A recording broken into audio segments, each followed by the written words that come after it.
আসসালামু আলাইকুম ওয়া রাহমাতুল্লাহি ওয়া বারাকাতুহু। প্রিয় ভিউয়ার্স, আশা করি সবাই ভালো আছেন। আমি মাওলানা আকরাম হোসেন আবার আপনাদের সামনে উপস্থিত হয়েছি নতুন আরেকটি টপিক নিয়ে। তো এখন ইনশাআল্লাহ আলোচনা করব বরাবরের মতোই কোরআনে কারিমে কিছু আরও শব্দ রয়েছে যে শব্দগুলো আমাদের পড়তে অনেক সময় কনফিউশন হয়, শব্দগুলো পড়তে অনেক সময় আমাদের ভুল হয়। তো এই শব্দগুলো সম্পর্কে আপনাদের সামনে মূল আলোচনা আমি তুলে দেবো।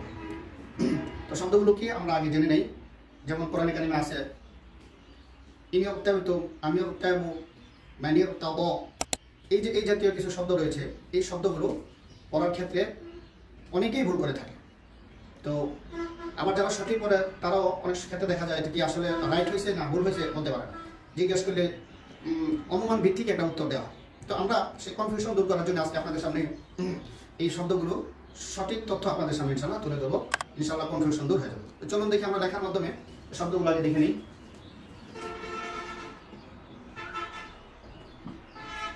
يغتبتم يغتبتم من يغتبى من يغتبى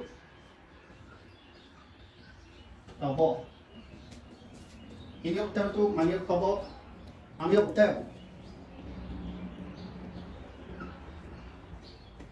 أم يغتابوا।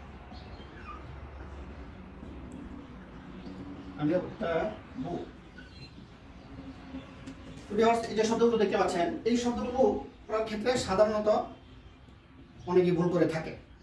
তো এই ভুলগুলি যেন না হয় সেজন্য আমরা ইনশাআল্লাহ এই শব্দগুলো পুরোপুরি বিশ্লেষণ আপনাদের সামনে তুলে দেবো। এই যে দেখতে পাচ্ছেন ইলিউক্তাবতু, এখানে যে র আছে এই রটি পুর। এমনিভাবে পরের শব্দের মানে তবার মধ্যে যে র আছে এই রটিও পুর।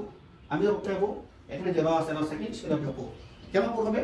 কারণ হচ্ছে র সাকিন তাহার পূর্বে যদি আশ্রয় আরজি হয় বা আরজিজার হয়, যেটাকে বাংলাতে আমরা অস্থায়ী জের বলি, রসায়নের পূর্বে যদি আরজিজার হয় বা কাছে আরজি হয় তাহলে সেই রকে পুর করে পড়তে হয়। আবারও শুনে রাখেন, রসায়নের পূর্বে যদি আরজিজার হয় বা অস্থায়ী জের হয় তাহলে সেই রক পুর করে পড়তে হয়। এবং ইনি উক্তা বেতন, এখানে নুনের নিচে যে জেরটা একটা আরজিজার অস্থায়ী জের। এমনিভাবে মানি উক্তা ব, এখানে যে রক সেই রকটিও পুর হবে। কারণ হচ্ছে এই রক পূর্বে যে নুন আছে, নুনের মধ্যে যে জের আছে সেটা হচ্ছে আরজি জের, অস্থায়ী জের। এর এমনিভাবে আমি উক্তাবের মধ্যে যে র আছে এই রটিও পুর করে করতে হবে।